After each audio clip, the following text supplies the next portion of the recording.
Good evening, everybody. It is a good evening indeed. It is. It's just the two of us. Yeah. It seems like have we had 3 straight guest episodes? Yes. Yeah. We had Brandon, Matt, and Kelly, and then Jared. Yeah. On Gate Bart. Which we enjoy doing those. Enjoying the heck out of them, and obviously the audience, you guys out there, reached out, or when we did a poll, said it was like 100%. So they want to guess. It was literally 100%. Let us know. Comment that below. Like, do you like them? Shoot us an email. Are you fans of the guest episodes? Is there something you'd like to see different on them? That's all the kind of questions we want. Well, we it's always don't want to say we've got this guest coming up or whatever, because we haven't got anything pre-recorded. Like it's all it's all like in the works, but we've got some pretty cool ones that we think we've got pretty well nailed down. So Donald Trump's coming on. That one's going to be the good one. Yeah, Junior, but no, the man. We're going to actually host a Biden and Trump debate on here. We're going to do like Rogan's wanting to do. Yeah, they've agreed to come in. Yeah, they told Rogan no, but they kind of like the country boy atmosphere that we got going, I guess. Y'all stay tuned. But and reach again. We're kind of, since it's just us, I feel like we got a lot of ground to catch up. We want to keep doing our solo episodes in there. We'll throw several guest episodes in the mix, and then several solo episodes, just kind of keep things mixed up, and because we still got a lot of stuff to talk about ourselves. Yeah, kind of our goal was to, like every other one, be a guest, but then sometimes when schedules work out with a guest, we might have 2 or 3 guest episodes in a row, kind of things. Yeah, we got a couple of that I'm really excited about. That you never know. Like some of these people, all they can do is tell you no, and then they say, "Yeah, we'd like to do it," but then working out the logistics of actually making it happen is sometimes when it gets tricky. Yes, that's sometimes harder than even getting the initial commitment. So yes, it is. But yeah, of course, we'd be remiss if we didn't mention agzaga.com. Yeah, we're twinsies for those of y'all watching on the YouTube. We both wore the hats. But yeah, discount code TalkDirt, all caps, all one word, get your 10% off. I saw they were having a free shipping week, I think even. But as you know, if you've been listening to us for a while, there's actually been free shipping attached to that code, even though it's technically only supposed to be a 10% off. They've just left that free shipping on since Christmas. So, so go and do it. Do it now. Yeah, Therapies, that's a big one that I'm getting ready to use. Group of calves. Cattle market's hot right now. We've sold some calves. Does it work on like your women, like your wife? Like if she was fired up, could she put a little dab on her forehead? It's maternal bovine appeasing substance, and so it's like the pheromone that's associated with the udder of a cow. So I don't know. Yeah. It might be worth trying. It might be like the old Sex Panther. I'll put a little on my neck when I get home a little later, and just see if I go into the bedroom and she's all of a sudden very attentive to my needs. Yep. You never know. You never know. Well, before I got a remark on that. Go to agzaga.com, use that code, and you help us out and help out a good company. And you're going to get a dang good product for cheap and shipped for free. That's right. Now, you actually have Sex Panther. When you open it up, the box, does it go? Unfortunately, no. That must be the special edition only available to Ron Burgundy himself. Yeah. Or no, it wasn't Ron Burgundy. It was his. Oh yeah, I can't remember. Brian Scranton. Yeah, I only know because I just watched Anchorman 2 for the first time. Have you ever seen it? I don't guess I've seen the number 2. Yeah, it don't hold a candle to. And that's why, it came out years ago, but I had been putting off watching it when my wife and kids went out of town and over the weekend. So I was like, well, now's a chance I can watch a lot of movies. She hates Will Ferrell. So, she does not, she likes Adam Sandler, but hates Will Ferrell. And I'm like, they're both stupid humor. I don't understand. Oh, man. Some of my favorite comedies are Will Ferrell's. Mine too. Old School, Step Brothers. I actually probably like those better than Anchorman. Anchorman's a good one. I love Anchorman. And Ricky Bobby. I love some Ricky Bobby. Gosh. Hey, I love like just making random movie quotes, but of course, Baxter, the dog. Yeah. And so anytime I have a patient named Baxter, Like I always am like referencing, like. Do you say you ate a fifth of cheese or a whole wheel of cheese? No, I just reference like Baxter. Can't believe you survived. Jack Black kicking you off the bridge. Does you say that in front of the customer or client? No, it's usually like we're back in the back. Like, oh, you're talking to the dog. But my staff, and they're just looking at me like, "What are you talking about?" Yeah, they're all so young. I'll pull it up on YouTube. They're like, "Oh yeah, that's neat." That's probably before a lot of their time. Oh, that's the thing. My God, that movie's not that old. And they're like, I'm like, it came out in 02. And they're like, I was born in 04. I was like, oh, okay. Dude, now I understand, like, which I grew up probably very similar to you, because I know your dad, I know his movie taste as well, because your dad's actually one that introduced me to the movie Road Trip. Yeah. That was like your dad's favorite. I'm pretty sure that I got him that for Christmas when I was like 13 years old. Yeah. But because he played it. I remember that was at y'all's old house. Oh yeah, he did like that, which that was a good movie. That is a great movie. 13, there's some titties in there. I know, that's what I'm saying. I remember that movie well. You loved it. Yeah. I did. I was all right. This is good. But that was a classic era, man, of movies.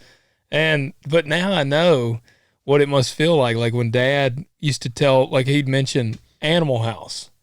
And I remember as a kid, I had not seen it. And then we got older. I mean, he showed me Animal House, but, he would talk about Animal House. I'm like, that's way before my time. It feels weird that movies that came out that don't seem that old to me are before a lot of people's time now. Well, chances are, if I've seen a movie, it's 10 plus years old. Like it's well documented.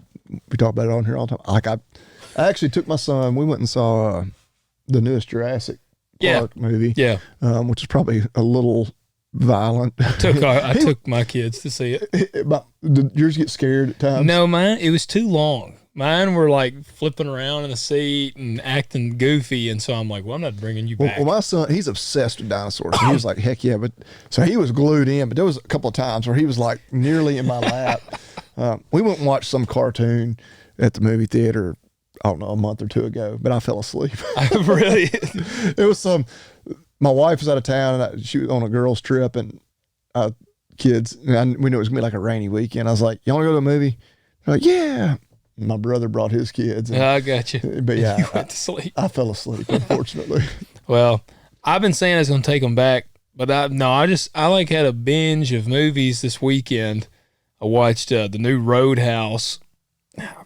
I did not even know there was a new one until I saw somebody reference how terrible it was. Yeah, which I'm a huge fan of the original. Yeah, Patrick Swayze and Sam Elliott. I mean, it's just a bad. Well, that's what somebody pointed out. They're like, "What other Swayze movies have they redone?" Because they're like, "Why are they doing this?" Like, well, didn't they do a remake of Dirty Dancing? I have no idea. I think they did. I never watched it because I like Dirty Dancing. It's classic. Oh, they probably were talking about Red Dawn. Yeah, they did a Red Dawn. I never saw it. The new one. And I like Chris Hemsworth. I haven't seen the new True Grit, which I know you told me it was actually pretty decent. Actually really good. Like none of those. Like none of the remakes, I don't guess that I've seen. I gave it a chance because the Coen brothers did it, and I love the Coen brothers. Yeah. They made Oh Brother Where Art Thou, Raising Arizona, No Country for Old Men. So I like No Country for Old Men for sure, but I don't know. John Wayne is he's on my Mount Rushmore of actors. And I don't think he'll ever be displaced. I mean, like, it just ain't happening. That is, before we get into the ag talk, now you got my brain going in that direction. If I had to say my, like, Mount Rushmore. I don't even know who would fill mine out, but I know John Wayne is definitely. Who would you put as your top? In the top two. I just said I don't know. I'm saying two. Just in the top two. They don't have to be number one and number two. Just top two actors.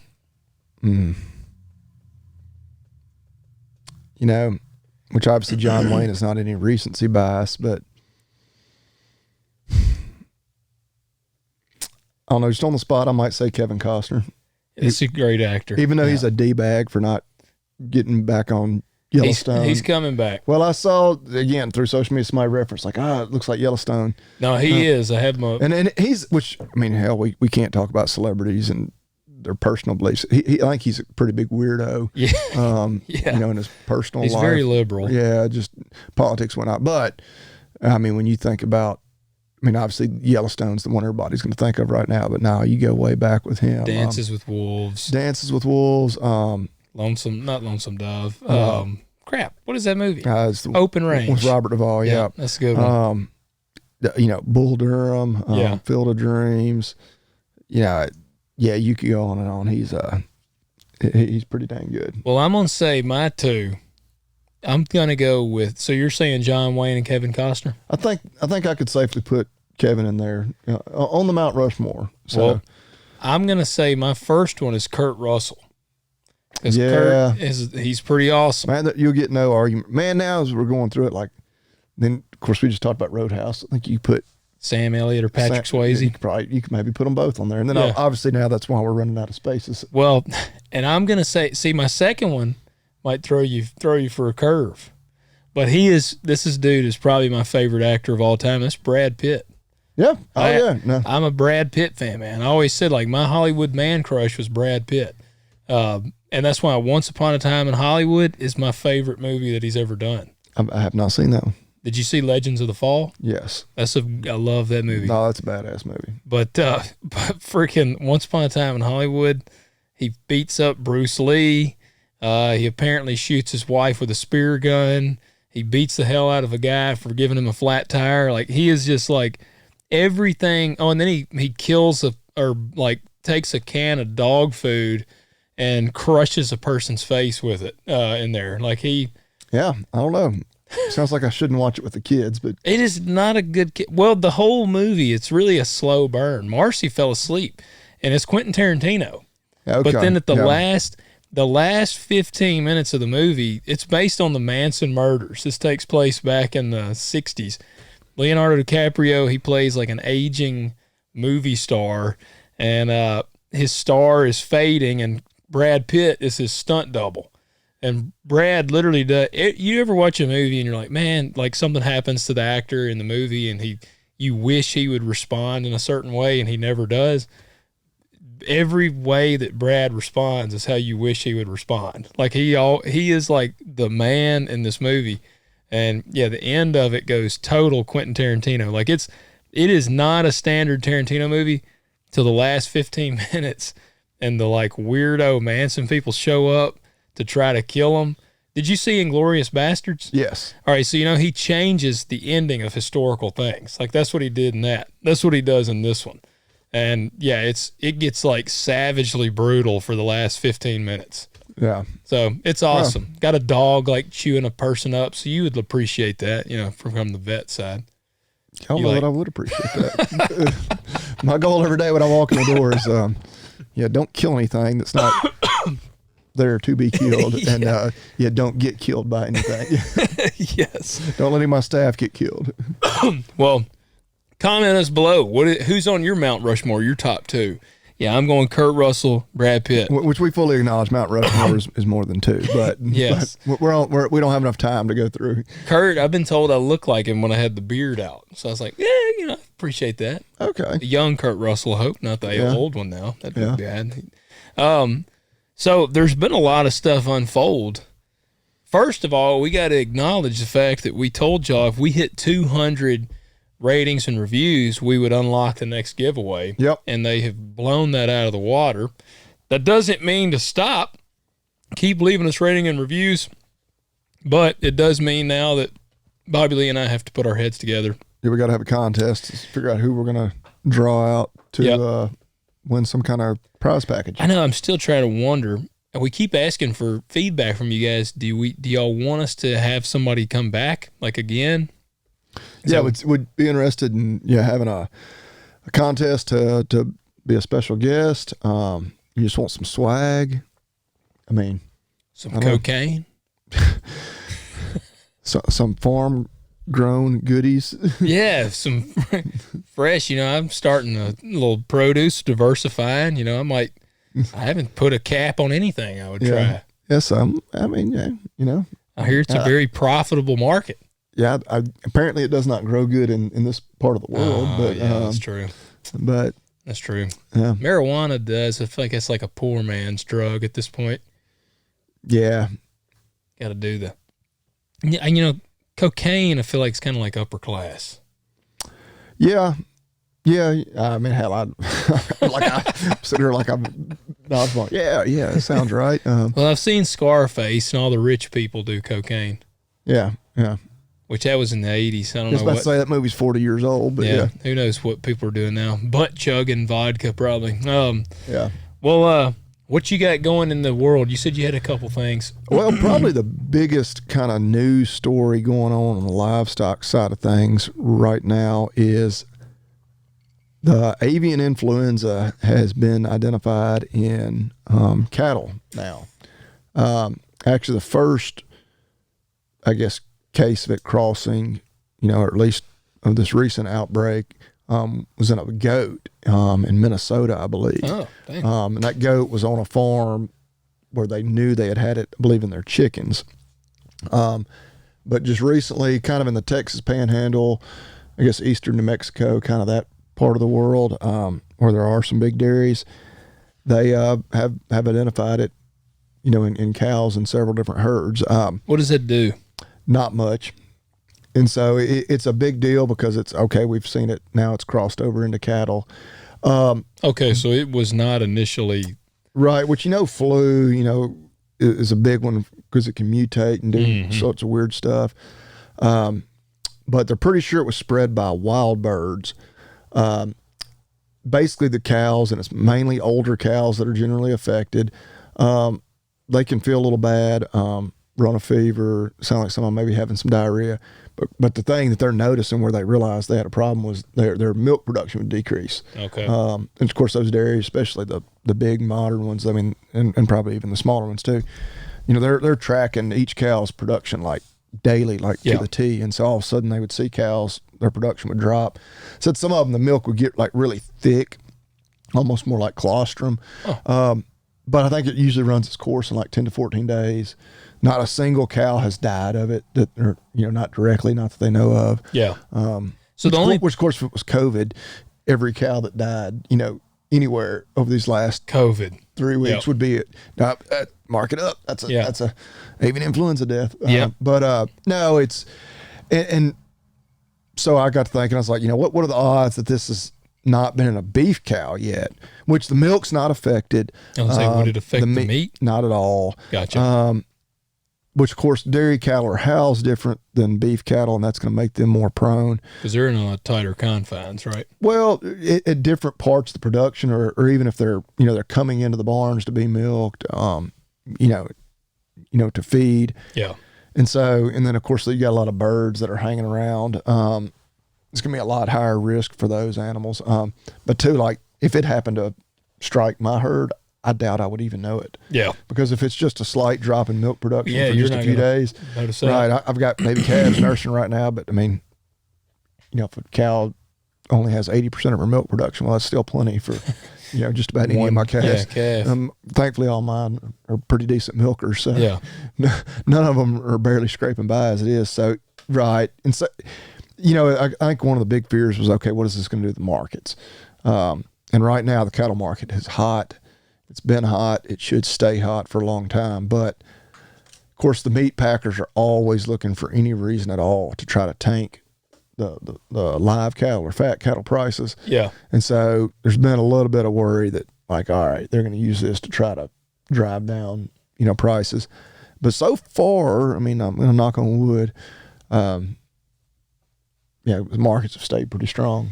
I'm on the Southern Farming Facebook page. It's a big Facebook page for just farmers, and it ain't just in the South. We even got a couple guys from Israel, which has been pretty cool. They've shared some of the stuff, but somebody commented something about what are some great organizations for farmers to be involved in. And this one guy, he wrote out this long thing, and it was like the NCGA, which is National Corn Growers, the soybean organization, all these different things. And he said the NCBA, and I comment, or NCG, it's which one? NCBA. Yeah, that's National Corporate Beef Association. Yeah, I commented back to him and I was like, boo, NCB. I was like going off. Those sons of bitches. I said, yeah, they're sleeping with the meat packers. I said, these bastards. Like, and I had this long thing, and I don't think he knew what to think. Like, he didn't. Well, and a lot of people, like, don't know. Yeah, he's probably not an NCBA bootlicker, you know, if he's like, but yeah, he's just so many people for decades. Yeah. You know, just like, oh, yeah, they're the voice of the cattleman, you know. And yeah, you know, you eat beef. It's what's for dinner. Like, I had a bumper sticker like that on one of my old truck out here. Oh, I've still got some of those stickers. Yeah. Because, I love that campaign. But if you eat, you're involved in agriculture. The beef checkoff system is broken right now, though, which we don't need to go down that rabbit hole. It'll be a 3-hour-long podcast. But yeah, the beef checkoff's what funds that campaign, or did back when they used to actually do it, and had Sam Elliott voicing it over, and it was awesome. But yeah, I would, for anybody out there, I would say U.S. Cattlemen's Association or RCAF. RCAF, we got to get somebody on from RCAF, because actually they may be following us on Instagram. So we need to get somebody on, because I like a lot of what they put out. I know we've talked about I have they a few draw a hard issues with line. all of them. Like, you don't, right, if you, they won't give an inch, Right, yeah, that's where they kind of, but they definitely have their heart in the right place. Yeah. And it's kind of one of those deals where I'm like, yeah, I wish they could accomplish a lot of what they're wanting to, but I don't know. And I say that, and a lot of times I'm uncompromising in things I want to do too, and so I can't blame them too much. But yeah, no, I like that. I like it about them. And they stand their ground, kind of like our boy Lloyd from Yellowstone. Did you see what happened to him? Like something in real life here recently? Or? Yeah. No. He got off. I haven't got to hear, because Lloyd is older, and apparently he's terrible with social media. And he's been trying. 4E.J. Smith. 4E.J. Smith. This is real life name, yeah. Yeah. He got basically kicked off an airplane because he refused to sit next to a woman wearing a mask. And refused to even sit next to her. He wouldn't sit next to her. And he's put up an Instagram video, and he's trying to explain what went down. But he keeps cutting the video short. He don't know how to post a long form video, so it keeps cutting off right. He's tried twice now, so I'm hoping tomorrow he'll put up the third part. Yeah, I have to hear, because there's got to be more to that, because I don't know why. But, well, he kind of got into it. He said that he sat down next to her, and he said, well, I get up there and I immediately see she's wearing a mask. And he said, and I sit next to her, and I'm like, why are you wearing a mask? And she was like, well, and he said, I believe in herd immunity. I don't think that you should have to wear a mask. Yeah. And he goes, are you sick? Because I don't want to sit next to a sick person. He said, what are you afraid of? Some American germs? And kind of was going back and forth. So he said he got up to go take a leak, and he said when he was walking back, I guess he said to the flight attendant, he was like, I don't want to sit next to this chick. They might be sick. He was like, she's wearing a mask. Maybe she's sick. And then the video cut off, so I don't know what went down. Yeah. I think it's goofy. I think it's dumb. I would say, like, she might, be going through chemotherapy or something where she may not be a back, like a masker, a branch Covidian, one of the true believers. Branch Covidian, yeah. That was one of my favorite names for That's him. good. I hadn't heard that. Yeah. Speaking of that, this is a great segue. It has been all hell breaking loose, and I'm going to call out one company's name, and I don't know if any of them listen to us. I do got to be careful, or I'm not going to say I'm going to be careful, but I got to take in mind that we actually do have some people that listen to the show that we've probably talked about, and we're learning that more of these people actually are listening to the show. But the Good Ranchers just frustrate the hell out of me. Okay. I hadn't seen what they've done lately. Well, it's just more on this mRNA vaccine got passed, I guess, for hogs. For hogs, yes. And it's been like all people are all aboard on it again. And Good Ranchers doing their typical thing. They comment on every post that like a big person sells and like, we will never vaccinate. And like, they're just pulling the non-GMO card is all they're doing. Yeah, well, and and they'll like even write something and being like, yeah, you know, the vaccines and hormones and all this and that. And well, I kind of stepped in it again because a guy, and he was a small account by all accounts on Instagram, you know, but he was, you know, making this post. I forget where it was, some state where they, I guess, were trying to pass a bill that would require meat to be labeled either has been vaccinated with mRNA or not, and it failed. And his whole thing was he was using that to say, if you buy our beef, it'll never be mRNA vaccinated. And I was like, I tried to tread lightly, but I was like, look, I was like, I agree with what you're saying for the most part. But I was like, but here's the reality, and you know this well as I do. There are no cattle mRNA vaccines. Not available, not right now. Yeah. Not as of today. There probably will be one day, but you don't use fear mongering to market your product. Like, people should be able, like, I've got steers that are going to be killed the next 3 weeks in a row. Yeah. Now they're all already spoken for, but like, yeah, I have to market that beef. I want people to buy it from me, but I also want people to walk into the Nafy's grocery store or Walmart Supercenter or wherever in the hell they buy their meat and confidently go up there and buy a steak or a pack of ground beef or whatever. It's all mRNA free. Like, if it's beef, it was not treated with an mRNA vaccine. That's what I'm saying. That's what frustrates me with the good ranchers. Oh, and then people were like, well, why would they vote it down if it, I'm like, oh my God. Like, probably because it was going to be a pain in the ass to have to label it.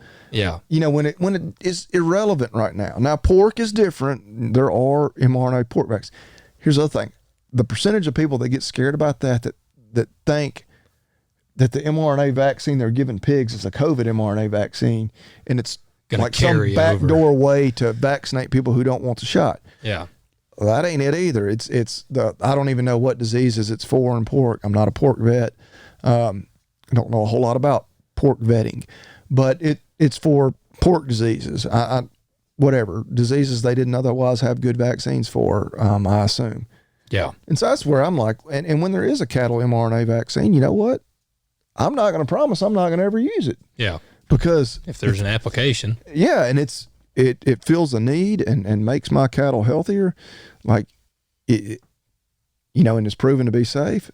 But yeah, I do have a real problem with companies like that. And they were kind of the original big company. That tried to push that narrative. And at the time that they had the first ad campaign, there were 0 mRNA vaccines approved for use in animals. So, like, no, you buy any meat you want to at that time, it's mRNA free. So that but it's fear mongering. They're preying on the fears and ignorance of the consumer. And I would say, like, all right, when the vaccine, because like I said, most likely it will be approved for cattle at some point. And when it does, if you don't want to use it and you want to promote, or you just want to say mRNA vaccine free, yeah, then by all means do it.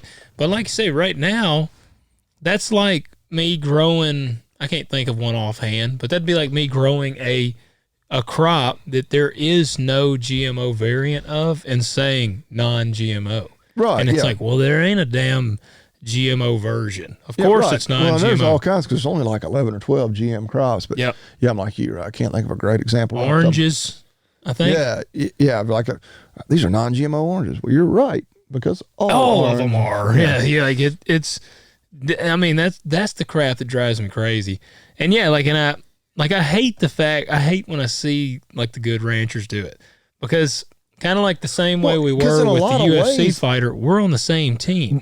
And that was my exact point to them. Like, we need to be fighting these globalist people that are trying to push us to stop eating meat, meatless Mondays. Yeah, and we need to eat this the bugs. lab grown. That's the enemy. How is it that people have an issue with like a vaccine and meat, but the same people seem to be all right with lab grown? I don't think that crowd. Is there not on that? I don't think so at all. Well, No. the lab grown thing. Well, I bet you. All right, I bet I know what it is. I bet the lab grown meat people would be the anti-Roundup people. Yeah, I think you. Yeah. I bet you they'd be in the same boat. And it's like, you are going to be bothered by a synthetic herbicide that's sprayed over the top of a crop in a minimal dosage, but you're not bothered by a completely 100% lab grown and altered meat. Yeah. They would probably also have a problem with GMO crops. I don't know anybody that has really come out and been like, yay, lab grown meat. Have you seen them? Mm-mm. Man, I saw one in an ad, and it was in like Successful Farming or something. They had like a picture of one of a steak. It looked funky. It didn't look good, man. I don't know, but yeah, I mean, look, good ranchers. I mean, hey, it's a marketing thing, and I guarantee you, because you'll see people comment, and they're like, "I'm gonna only buy my beef from you guys from now on." So, which sometimes I wonder if the people in the comments are like, actually, do that. Or it's like they just get all the employees going there, like, look, we need to pump that algorithm up, because they've actually sponsored some other, I don't know, content creators, podcasters, different things that I've really listened to. And, a lot of what they stand for, I'm like, yeah, that's great. And y'all probably have a really great product. I know I like the business model. It's all U.S. grown. Don't resort to the fear mongering and preying on the ignorance of the consumer to sell your product. You have a terrible product and a terrible marketing plan if that's what you're having to rely on. Yes. I will say that. Well, and I think, like you said, it ends up villainizing people on the same team. Like, you have and then these people are like, and it's like, no, don't. Like, I want people going to the grocery store and buying beef, especially. Well, and if somebody's pork, watching. all those things, and not have to worry about, like, oh my God, this could have mRNA vaccine. No, like, buy your steak wherever you want to. Eat a steak. That's what I was going to say. Like, the local guy that maybe feeds out a few cows a year. I don't want, like, if he can't afford to lose a cow. I mean, if he loses one cow, that's a detrimental loss. So he vaccinates and does the things right.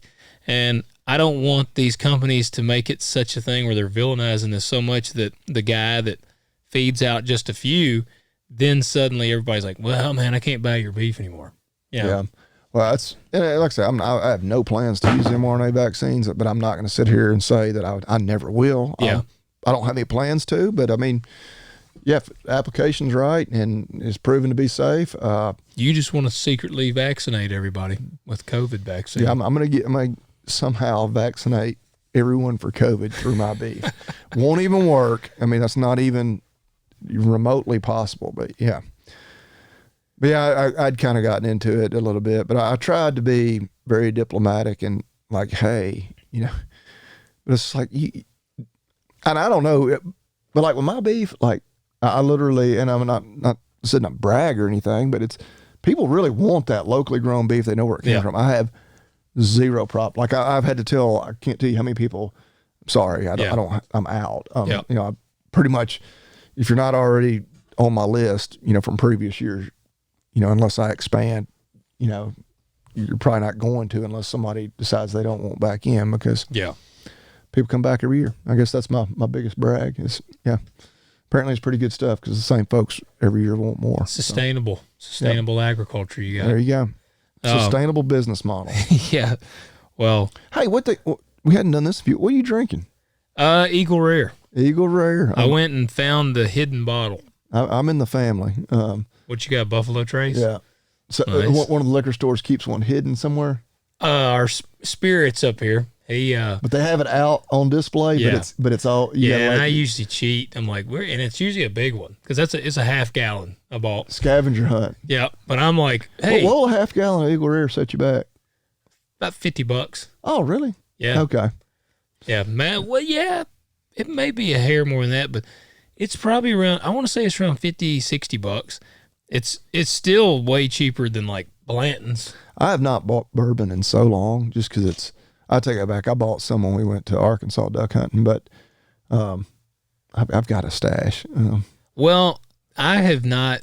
I had slowed down. It helps that I only drink bourbon usually one night a week. Well, that's what I'm saying. I've slowed down drastically, and I bought a half gallon of that, and so I've been drinking. And I like Elijah Craig a lot. Elijah Craig's another one that I really just enjoy sipping, and so I'm only drinking about 2 nights a week now.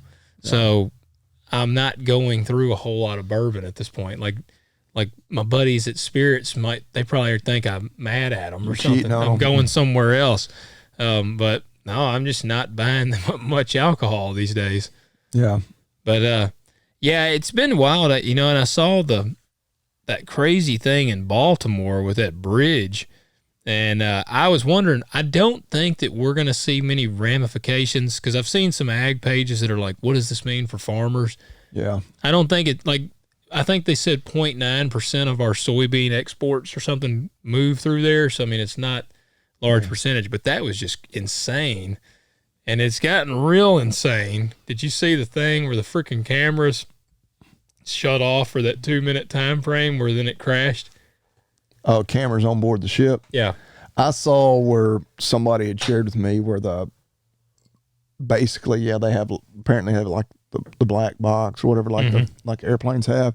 And yeah, they lost 2 minutes of recordings from right before it happened. Just like the Epstein shit. Wow. Yeah. I mean, cause I wasn't, I'm open to listening to the conspiracy theories, but there was like some kind of cyber hack and I don't know how much electronic. I'm sure there's a lot of electronics in these ships. Somehow they could hack it and make it crash. Yeah. I don't know. Well, I wasn't, because I'm in a group with them dudes, and one of the guys was like, he's every conspiracy there is. I think he believes in lizard people, but he was like sharing some conspiracy stuff because he's like, it was an awful hard turn that thing made. And I'm like, yeah. But then I watched the sped up version, and it's like, okay, that was a really hard turn that it made. Because, the ship's moving so slow, you don't notice it. But when it's sped up, I mean, it's like it really turns.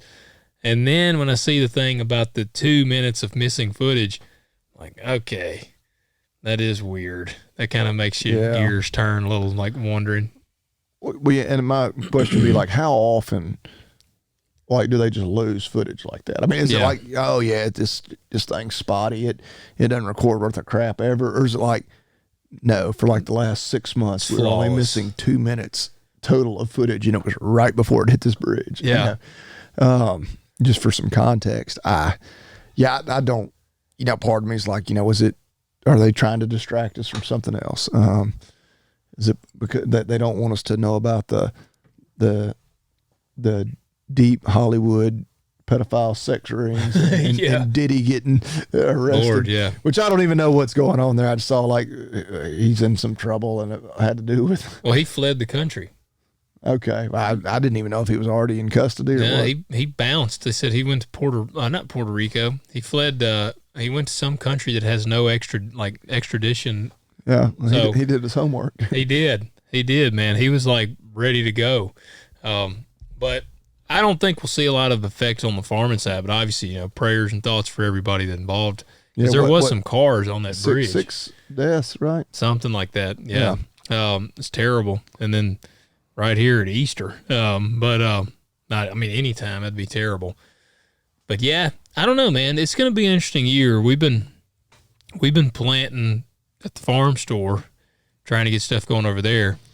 I know you said a couple weeks ago you had a bunch of broccoli and cauliflower, and I put them out. I thought I had a bunch, and then I planted them, got done, and I look back at it, and I'm like, that just looks like a garden. Doesn't look like a whole lot, so I've got a lot of seed. But next week, how's it looking? It looks okay. We had a terrible wind last few days. It kind of wind whipped it. But we got our peach trees are putting out. They've started to put out, and our plums are putting out.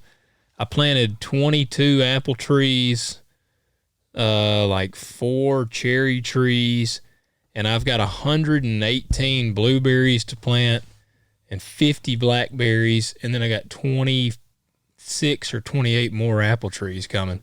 So we got all that stuff we'll be putting out. I laid the plastic for that today, and I'm going to try to get my sweet corn planted tomorrow. Try to get some of that put in the ground. Yeah. So just trying to gear up for that, which we did get a little bit of a bullish. I saw that on the corn market. Yeah, on the corn jump today. Yeah. Yep. What is it, a report?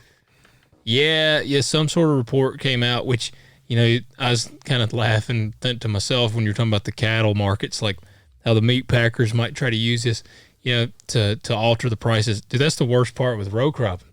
Like anything. I feel like if the forecast says, well, in 15 days, it's going to rain 2 inches. They're like, oh, all right, we got to jump the prices there. The market's going to start shifting the prices, and it'll shift like 40 cents overnight. Like, it's just insane how the market is so volatile. Like, yeah. I remember when I first kind of got into farming, I feel like the market was volatile 10 to 20 cents. Like, a relative, like if it was $4.60 on corn, you knew you were going to wake up in the morning, it might be $4.70 or it might be $4.50. But now, if it's $4.60, you wake up in the morning, hell, it's liable to be $4.22. Like some huge drop, and you're like, what the hell? So the market has become insanely volatile. I don't know if cattle's the same. Man, I mean, I know it's higher right now, but right. Well, and that's the thing. Like, right. I mean, the market is good, and it should stay good. Just when you look at basic fundamentals. But right, that's always the scary thing. Like, what's looming out there?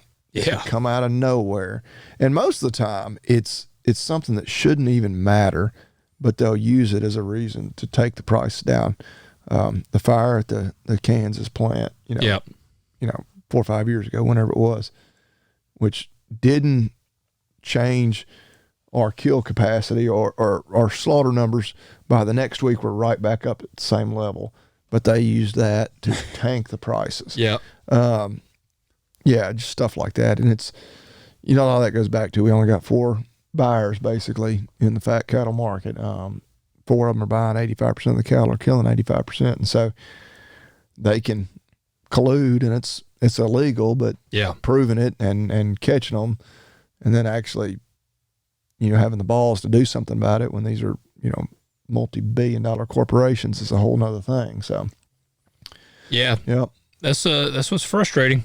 It's very frustrating. Well, we haven't even mentioned our favorite TV show. I know. Well, hold on. Before let's get. Okay. I was pulling up some questions. All right. All right, because like I said, we've done so many guest episodes here lately that we haven't gotten to some of these questions. I was trying to figure out which one I've got to do better at, like marking where the last one was. All right, did we do this one? Okay. Let's see. This one might not be a question, but he's just writing. Richard writes in, hey guys, thanks for the response on the podcast. Yes, I work in the oil field on a drilling rig. Bobby Lee, I like the new feed truck, but as a Dodge guy myself, go ahead and set aside some money for a full front end rebuild. That'll make you feel good. And if they aren't sealed, keep the U-joints on your front drive shaft greased, because it will, in fact, lock up and sling the guts out the bottom of your transfer case. Don't ask me how I know. Keep up the good content, and as always, FJB. So there we go. He's all right, giving you a warning. Appreciate you writing in, Richard. Don't hesitate, guys, to write in. Let's see. Oh, he said, Richard again. I also like the Vaxxin 8 vaccine and worked some calves a while back, and every feed store and big box store I went to, the shelves were cleared of it. Yeah, you can't get it right now. Like really? The manufacturer, they're not even. I don't know if they're gonna bring it back. Really? I actually reached out. Merck, I believe, makes that one. They're like, yeah, we don't know when it'll be available. Oh, that's again. the one you were talking about. Yeah. Gotcha. Okay. Yeah, if you've got any, it was old stock, and you might want to check the expiration date. Well, I used some. That Terramite, I don't know, did I share on here about my calf dying?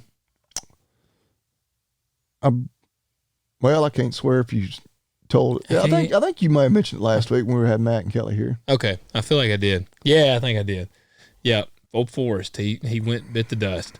That terramycin that I gave him, it was a little out of date, but it still did what it needed to do. Well, that's an antibiotic, and like, right, I mean, I'm going to sit there and tell you, yeah, you should follow the dates. But like a vaccine, I'm going to probably be a little more hesitant to use, especially if it's significantly expired. Yeah. All right, Landon writes in, hands down my favorite podcast, and look forward to a new episode every week. I am 28, located in Middle Tennessee, and recently started a small cattle operation. I called my local USDA office and qualified for the beginning farmer and rancher program. Are either of you guys familiar with their farm ownership program and have any advice? The interest rates seem way better than other ag lenders in the area. I am not far from the new San Francisco, aka Nashville. Yeah, that's about right. And the liberal transplants have severely increased the prices of nearby farmland. Yeah, they have. Where you need to move. That's what they kept, they want you to move up there in cheap land. I'm currently running a small herd of black Angus cattle on some leased ground and want to purchase my own land in the next couple of years. Getting married in a few months and want to ultimately build a house and raise our children around agriculture while still having a reasonable commute to my full-time job. I'm going to feed out 6 of my steers for beef. Look forward to hearing any advice y'all have for me. I'm a UT Knoxville grad and wanted to throw in a Go Vols for Bobby Lee. He beat me to it. Go Vols. Yep, keep it up. Got a big ball game.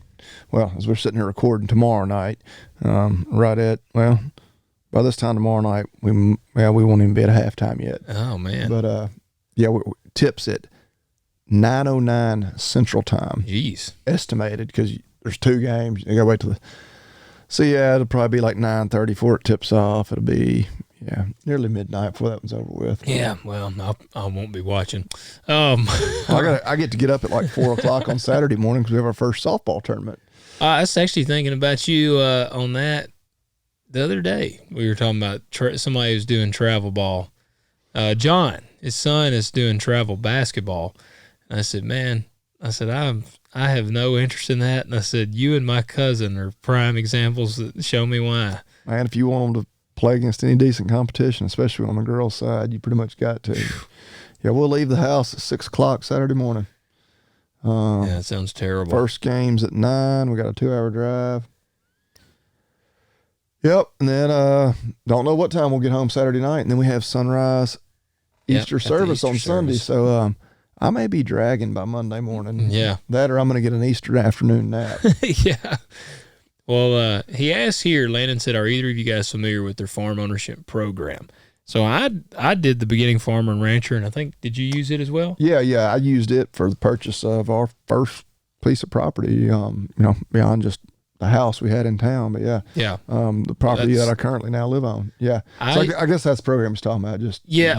That's what I'm thinking. Yeah, the beginning farmers, and because he said he qualified for it. Well, I mean, advice I give you. Oh, it's a fantastic program. It's a great starting program, and the only thing I want to add, and I add this because I learned the hard way. I just didn't realize this, is they just literally take a lien on everything. And, they had a lien on my service truck. My service truck was paid for. They didn't give me the title for like 4 years, and my service truck was paid for because they were holding a lien on this thing. But the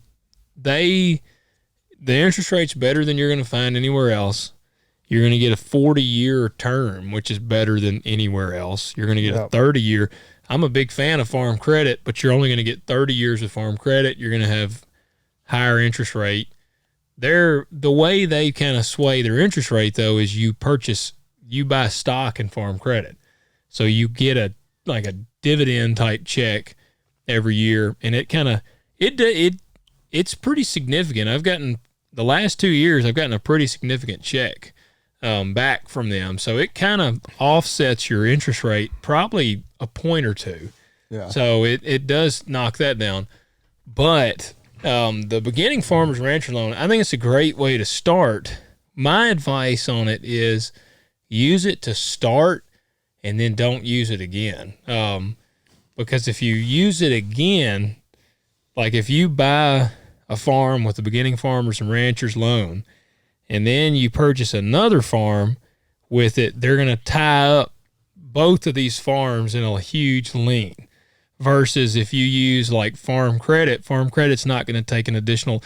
I'm probably making it tricky. If you own a farm, I guess here's a simpler way to put it. If you own any ground, don't use it. Because if you do, they're going to take a lien out on that farm. And if something ever happened and you had to sell that other farm, you're going to have to buy out all of USDA stuff. Am I explaining that right? Yeah, I don't know. Yeah, like it just. I understand what you mean about that. Yeah, they put a lien on everything. It is a good way to get started out. You don't need to be in a rush where it's something where you got to get it done like tomorrow because it's going to take time. It's like 50 pages, probably maybe even more than that, maybe 100 pages. But yeah, it's I've actually used it on both, properties. Well, I had done that because I had the second property we bought. We had to split it. That's what because I didn't have enough. Like I was over the maximum I could borrow from them, and so half the loan is through Farm Credit, half of it's through USDA, but yeah, it was the interest rates were low enough where it's like, it's worth this pain in the butt. Yeah, well, and that's how I was. If I'm gonna use it anymore, because whenever when I sold that one farm, we had to pay out. I had to get rid of everything I had FSA, and so I actually the one cool aspect too is as you pay it back, you can use that much more of it because you're up to like 600,000. I think was land, and it's like $1 million for equipment or something. But I now have the full 600,000 available again, but I'd have to make the purchase before the end of, I guess, by April of 2025. Because that'd be your 10-year mark. That'd be the 10-year mark. So, because you only have 10 years to use it, but yeah, I mean, be prepared. Once you get started, you're only considered new for 10 years. Yeah, be prepared for a lot of paperwork, but it is a great thing to start out. Like, there's not many things government related that I'm like, that's actually a pretty good thing, but it is a good thing. So it's just a pain in the butt to get going. Well, that was actually kind of how I responded to that guy. He's like, well, when he was asking about the mRNA stuff, and he's like, well, if this wasn't a big deal, why wouldn't they just pass that bill? And I pretty much just said, it's like, if you're wanting me to make sense out of anything a politician does, you're asking the wrong person. Yeah. And I don't recommend you spend much time trying to make sense of what any politician does. Yep. Agreed. But Landon, we appreciate the question and hope that helped out. If you got more questions, don't hesitate to reach out. I'll do one more here before we wrap up. This comes from Gage Hagan. I've seen him on here a good bit. Oh, yeah. He's been a listener for a while, man. We appreciate you, Gage. Loyal listener. We love that. Yep. And he writes in, I was wanting to ask, knowing you both have kids on the farm, how do you keep them entertained? We don't live on our farm. It's about 5 minutes down the road, so I can't just let them walk back up to the house. Any advice on involving the girls on the farm and keeping them entertained would be appreciated. Keep up the good work, guys. Man, I just kind of, honestly, like at the farm store over there, I'm like, just go run around. Yeah. They just run and they pretty well entertain themselves. I don't think I do a great job of it because I'll be like, hey, you want to go ride the tractor with me? No, it's boring. you want to go do this? No. Now, usually, like, if they have to go with me, they end up, like, running around and having a blast. Yeah. But, well, mine are the same. Yeah, if they have the option to, like, now Levi's better. Emerson never wants to. So he asked for girls specifically. I don't have a lot of help for you there because, Emerson she never wants, like, if she has the option to stay with her mom, she's going to stay with her mom. Mine, and I'm a little bit embarrassed, which we do a good job. They don't have like an iPad available to them at all times or TV, which my kids know how to work TV. If you could say, hey, you want to go down to the barn with me and help me, I'm just going to jump on the side by side and ride back here and check cows real quick. Sometimes I might think about it. I'm like, no, I'm going to watch TV. And then I'll be like, well, and like, because usually my wife's in the house like, no, you can stay up here and do something, but you don't need to go outside and play. Yeah. And sometimes they'll still be like, okay, I'd rather just play outside than go with you. Yeah. But, usually I can kind of bribe them. I mean, bribery always works with kids. Or like if it's something neat, like, hey, I think we got a new baby calf we're going to have to tag. And then I'll involve them because, of course, with the YouTube channel, I'm usually want to have the camera rolling just because you never know when the cow might try to eat me alive. And, hey, it makes for good content. Bobby Lee says, we got some out here trying to crack. We're going to let the boy watch. Let him learn the way that I did. No, but I'll be like, hey, I need you to film. And they think that's cool, Yeah, my kids do think that's pretty even neat. If it's just holding the phone, which actually comes in really handy because a lot of times especially if I'm not like really trying to film something for YouTube, and I'm like, all right, let's film this. It might end up being something neat. Yeah. I don't have my GoPro and everything with the pod and the clamp of arm, whatever. So I really don't have anywhere to, like, here, I really need somebody to hold the phone. Yeah. And then I'm like, damn it, hold it still. Yeah. Yeah. No, have to edit that out. Yeah. Well, I'm like Randy. You watch Field Rose. He's like, cow, up here. Well, it makes me think of was it you that showed me, or did I show you I think I showed you Will Ferrell, where he's screaming at his kid that's playing baseball. Oh yeah. Get on the bag. Yeah. Get on the bag. That's a funny clip because of course he's pounding beers. Yes. Yeah. And I think that's kind of one of the premises of it. Like he's like just drunk by the end. Yes. Oh yeah. He's screaming at his kid. He's like, I don't even remember what all he says, but he's basically like, I will beat you. Yeah. If you don't get on that damn bag. Yeah. Well, that, man, with Levi, he's actually getting into it now. Like he wants to go with me. And so I found ways to like I will, like if I'm going to be in the tractor, then I'll let him like do a little driving. And, yeah, stuff like that for sure. Yeah. Let them kind of introduce them to some stuff. Let them do that. Like when I was doing the bees. Yeah. Plan on it taking a little longer, but have them involved. Yeah. Let them feel like they're really doing something. When I was doing like the bee stuff and kind of getting the hives worked and all that, bees, they're flying everywhere. I'm in a suit, and I had drove my tractor down there because he wanted to stay with me. Like his mom and my wife and Emerson, they were about to leave, and he was like, well, I want to stay with Daddy. And so I said, well, yeah, you can, but he had just come from school, so he had on his good shoes and clothes, and Marcy was like, he is not getting in the mud down there. He's got on like his school uniform and shoes.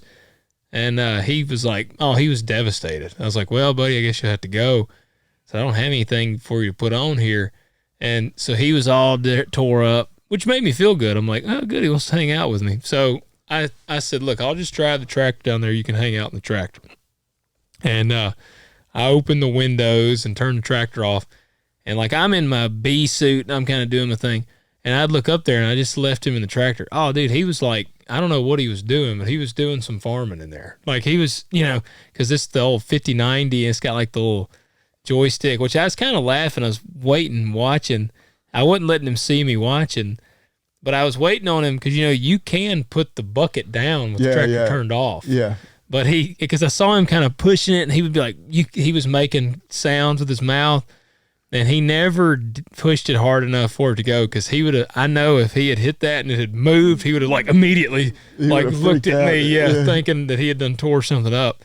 But you just got to do stuff like that. And I mean, I think ultimately, no matter what, they're going to be kind of bored. I mean, I remember as a kid being bored riding on the tractor and stuff. I can distinctly remember. I mean, it's going to come in full circle for me, because it's like, it'd be like a Saturday or Sunday afternoon, and I'm sure my mom was just like my wife. She's like, my dad's got to go. They got something to do with the cows or the hayfield or whatever out on the farm.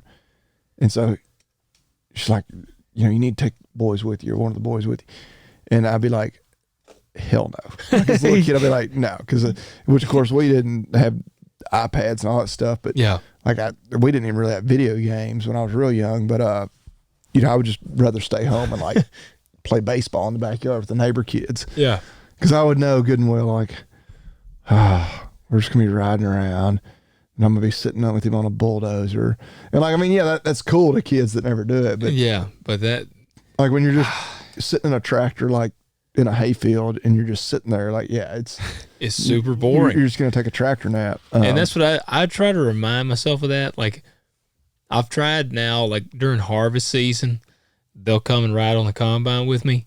And I tried, like if my mom calls and they've been on there for a couple hours with me, like I actually let them pack a backpack. Like there's enough space in the combine now that I'm like, get your backpack of some toys to take with you. Like if I have to go pick them up from school and take them with me to the field, I'm like, take you some toys, get a couple of snacks. Like I got them like decked out in their little bags, and they'll play in the floor because I'm like, man, I just don't want them to be like so bored they never want to go back. Yeah. And so, but then if my mom calls, like if my wife's at work, my mom calls and she's like, hey, I got off work early. You want me to come pick up the kids? Usually I'm like, yeah, probably. You can come get them because I don't want them to burn out. But there's been one or two times. Again, Levi, he surprised me. I'll be like, you want Nana to come get you? And he's like, no, I don't want to leave you. Like one time he was like almost falling asleep on the or he did fall asleep on the combine. But he was like, well, I don't want to leave you. Like, and I think he was bored, but I think he just felt bad about like abandoning me in the field. Yeah, that's awesome. Yeah. Yeah, it made me feel good because there's still plenty of times when I'm like, you want to go with me? And he's like, no, I want to stay here. Well, I had to remind myself that just tonight we got home from T-ball practice. I had to run my wife. You know, I won't say anything too bad, but she was supposed to feed my steers for me. I already had the corn and everything right there. I should do. I called her and I was like, hey, did you feed the steers? Because she does that for me regularly in the evenings, especially. And she's like, no, actually, I forgot. I'm sorry. I was like, that's fine. I'll just ride down there. And so he was with me, and so he jumped out. And so I dumped the corn in, and he was sprinkling the tenderloin and the soybean meal. I was like, all right, yeah. It takes him a little, you know, it doesn't take long, period, but it's like, if I was just in a hurry, I'd be like, no, give me that scoop. But like, no, I'll let him do it. That's a big deal to him. That is, man. Just letting them feel like they're doing something. Yep. And like if I'm going like a little short distance around on the farm or something, or if I'm not going too far, like the other day, I let Levi ride in the front seat in my service truck. Yeah. Like I was like, hop up here. We just got to run right down here. And, oh man, you know, he feels like a man. He's like, oh, I'm getting to ride in the front seat. Yeah. Like, even if it's like just going down like a dirt road on the farm, but we're kind of like, he's getting to ride in the front seat. Like, he's like, oh man. So there's just things like that. I mean, just, you got to, I guess, try to put yourself in a kid's shoes. And I'm still not great at it because I'm the same. I have to like get on to myself because that big C will come out in me sometimes where I'm like, just stop doing that. Like, you know, and like, no, you know, I don't want to do that. So yeah. I do that too. All right, Gage, man, we appreciate it. Hopefully it gave you a little good insight there, but that's that's our stuff there. All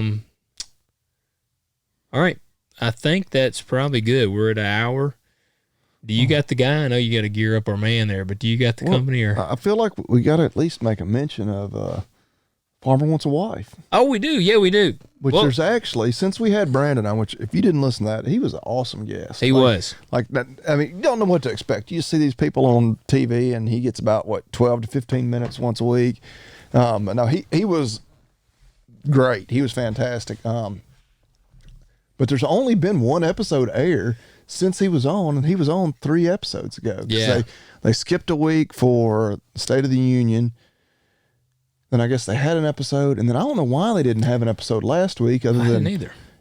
It's Thursday night, so it's actually, it's already gone off for tonight, which of course we hadn't watched. So I guess technically there's been 2, but we haven't watched the latest one. The NCAA tournament was going on last Thursday, and which that's not on Fox, but I don't know if they were just like, we don't want to go head to head with that. Yeah. But yeah, there was the episode where they all had the opportunity to add another chick to their which they kind of left us on cliffhangers, except for I believe Brandon.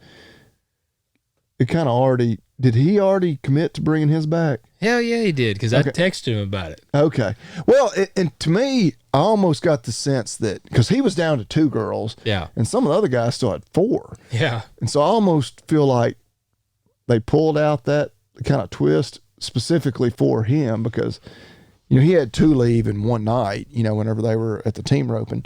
So I almost wonder if like production was like, hey dude, you need another woman. Like you've got to take this one back no matter what. Yeah. Which I do think is kind of crappy, like for the other girls. Well, because those poor girls, like like man, but they kind of left you with I believe his went back. I don't know about any of the other 3 because I think with the other 3 guys, you don't really know if they're going to take the chick back or not. Now they're all conflicted, and I feel like they're. Which Nathan's was different too, because his wasn't a totally new girl. Oh yeah, see, yeah, that one was. It was tricky. actually one of the girls that he had originally selected, and we even selected her for the first solo date, and then she had a family emergency and had to leave. Yeah, but see, like all of their girls, those three, Nathan, Ty, and Mitchell, all of their women, I think they're gonna be pissed as hell. Well, because Nathan, his like previous date with the one girl, and I can't remember anybody's names. I can't remember her name. I want to say like Lauren, maybe, but Swanson.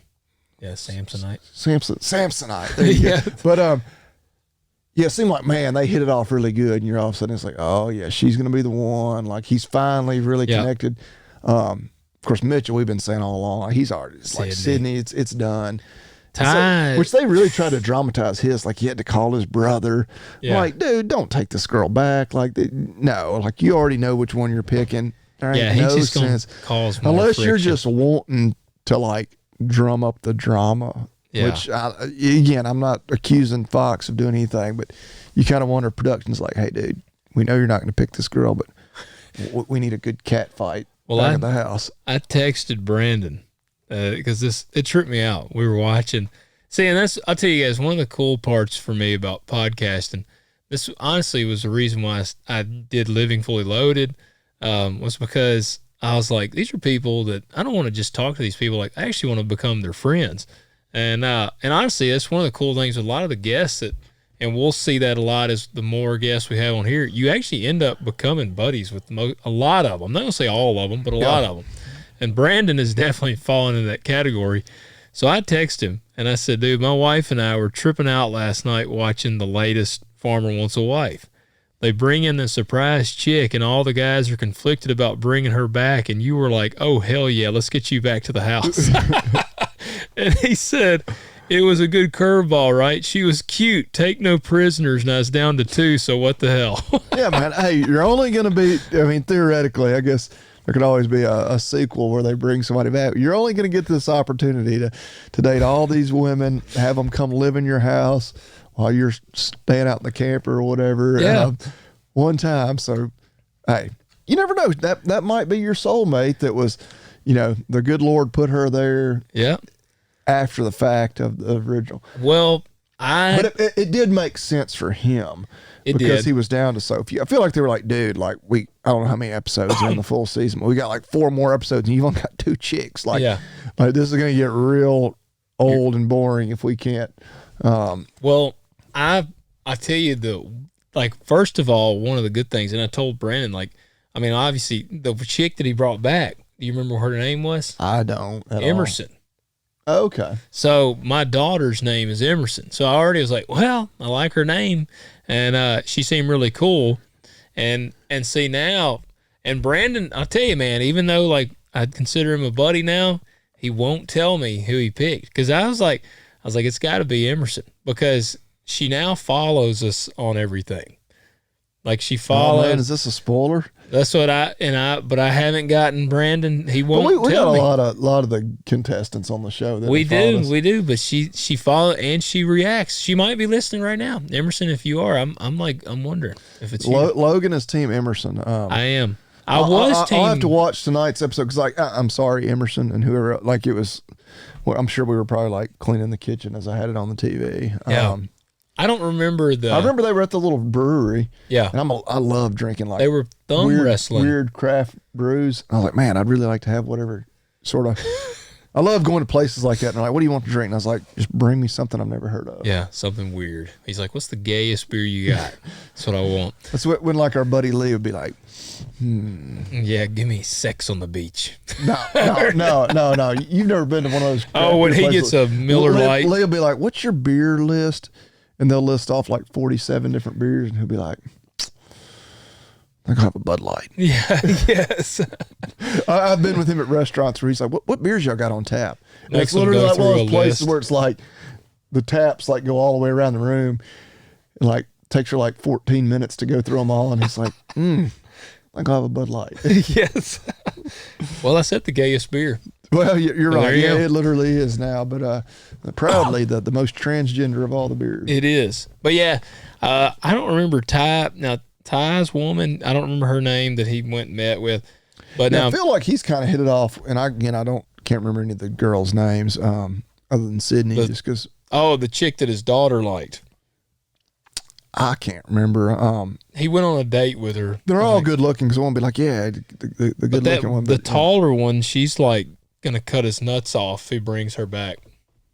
Yeah, there was a lot of, and I don't know, I feel like of the other three, again, obviously we know Brandon took the extra one back.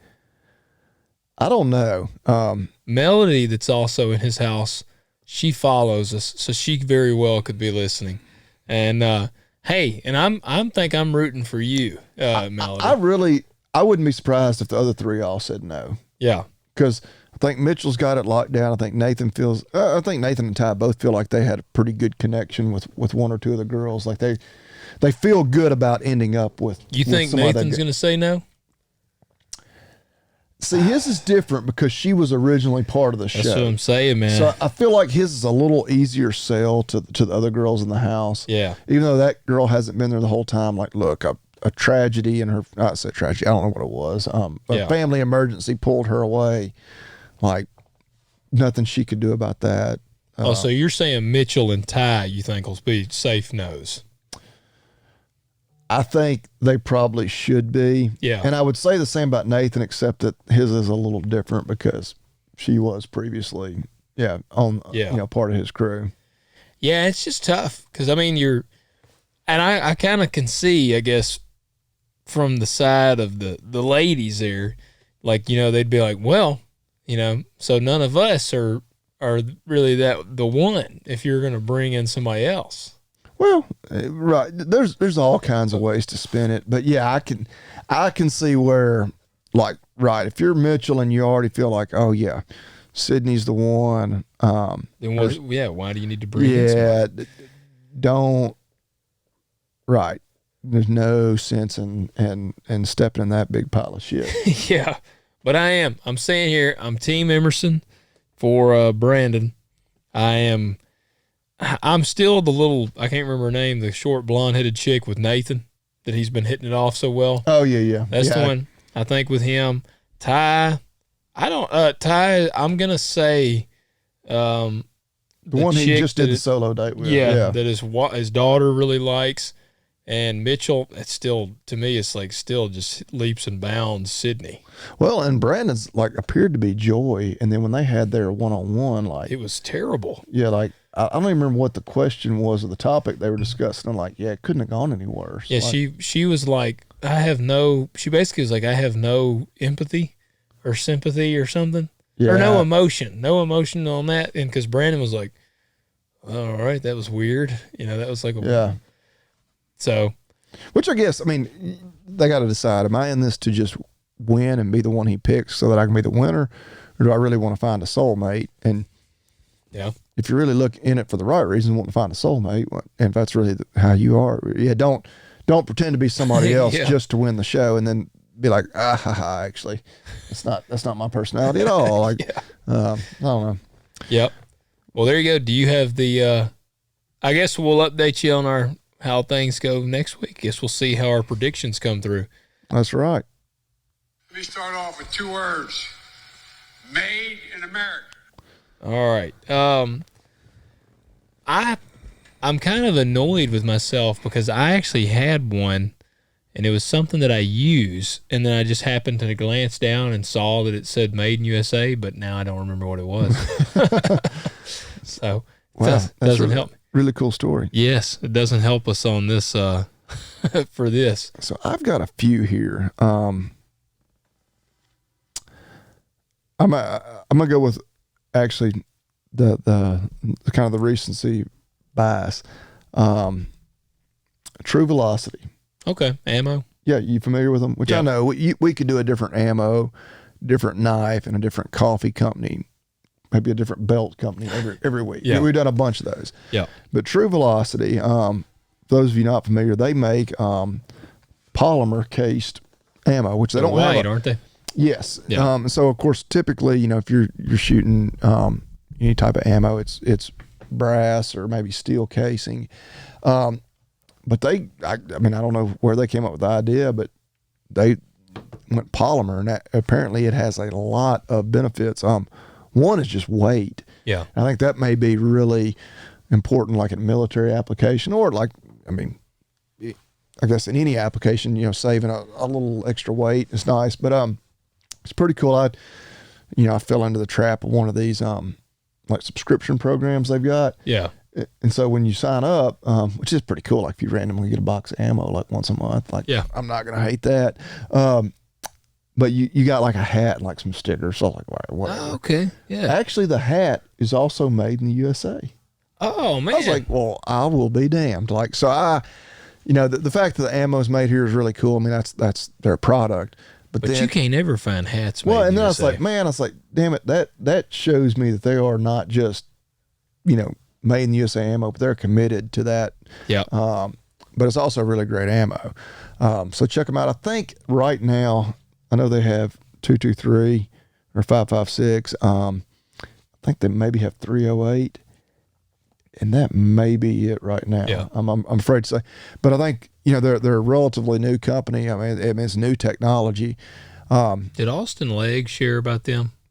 Oh, because I'm trying to remember where I had first seen them. So the Field Ethos crew is really big on them. Okay.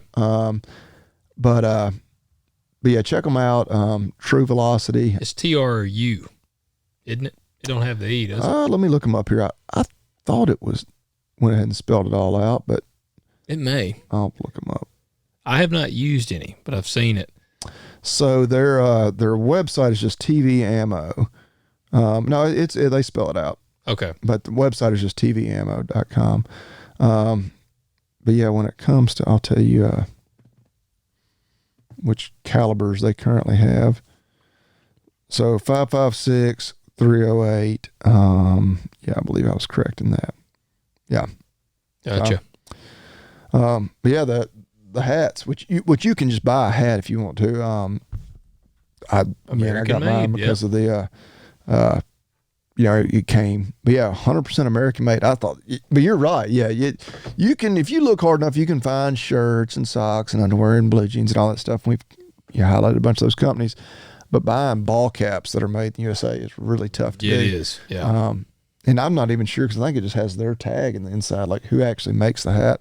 Hell, maybe they make them when they're not making ammo. Maybe. But yeah, True Velocity, check them out. Made in the USA. Also, check out agzaga.com. We talked about the Therapies earlier. And yep, using it on your wife. I'm going to put a little on my neck when I get home. My wife just sent me an Instagram reel, so it means she's still awake at 10:30. So the Therapies, I will report back next week how that goes. Therapies on one side, a little Sex Panther on the other side. You're right. That might be too much. Might be more than. Yeah, we're not looking to have more kids. But yeah, the Bailnet wrap, that is something that's, again, that they're kind of bread and butter. Where they got started was in the Bailnet wrap and twine world. So they're always, you can bet your butt they're going to have the best deals there to begin with. The volume they handle, you can get the American flag, net wrap, all those sorts of things, the FFA. And then you can get 10% off. And free shipping. Right to your door. Yeah. Yeah, for free. It's unreal. And it's really fast. But everything else, they've got just about any kind of farm supplies, equipment, anything you can think of. If you're needing something, check them out first, because you're going to get a great deal. Yep. Talk Dirt, all one word, all caps. Yep. And go to our podcast website, talkdirtpodcast.com. Go to the contact page. Submit your questions on there. Like I say, we're going to do a lot of guest episodes, but we're also going to keep throwing our solo episodes in there. So if you got a question, we will answer it. Yeah, give us some ideas. If there's a guest you think would be really great, we've got actually quite a few, I won't say lined up, but that we're working on. We've made contact with and feel like they would do it at some point or if committed to it. If you got maybe a guest that we're not familiar with, or maybe you've got a connection to a guest that maybe we think is out of our league, but you got a connection so they would like to come on, or two ideas for what we're going to give away for this next giveaway. Yeah. Reach out to us. Send those in the email, preferably. And that's where you'd go, talkdirtpodcast.com. It's just easier to keep up with that kind of stuff there, so we would prefer it in an email form.